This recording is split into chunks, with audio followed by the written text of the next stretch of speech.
On the surface, it may look like Australia has nothing to do with the Israeli violence against Palestinians, but actually, Australia is directly involved.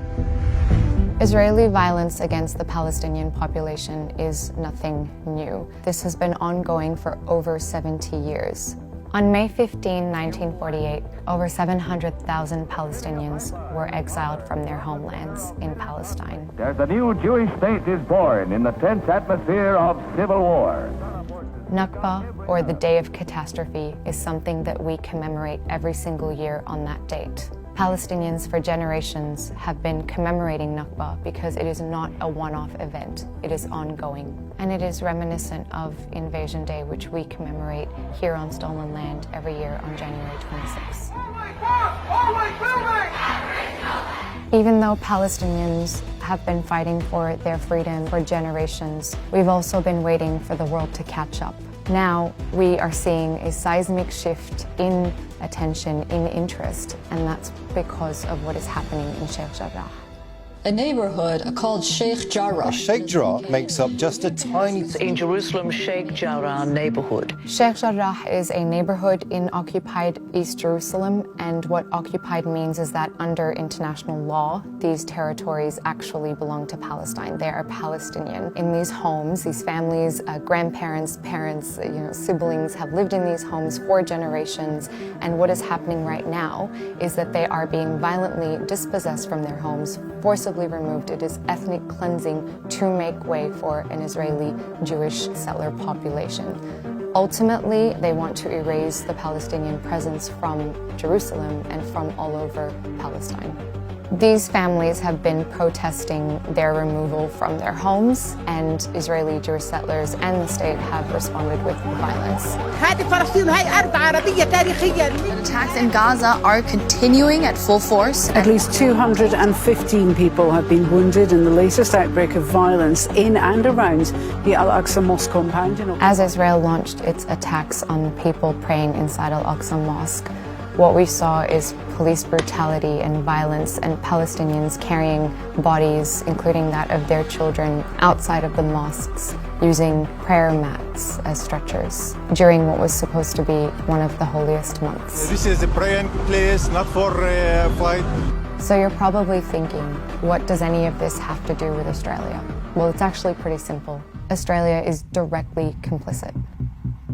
The Australian government is involved in arms deals with Israel, and they also support Israeli businesses that are involved in the direct expansion of illegal Israeli settlements. But this is not the only reason that this should matter in Australia. What is happening right now in Palestine is a direct result of colonization. Australia has its own colonial history. We too are settlers on a land that has its own First Nations people. This is stolen land. Israelis are settlers on Palestinian land. Not only are they trying to take the most amount of land with the least amount of Palestinians, they have also been invested in killing us, in restricting our freedoms. All of that should sound familiar to anybody living in Australia. It is important to understand that our struggles for freedom from here to Palestine are inherently linked. We are all in this same shared anti-colonial struggle.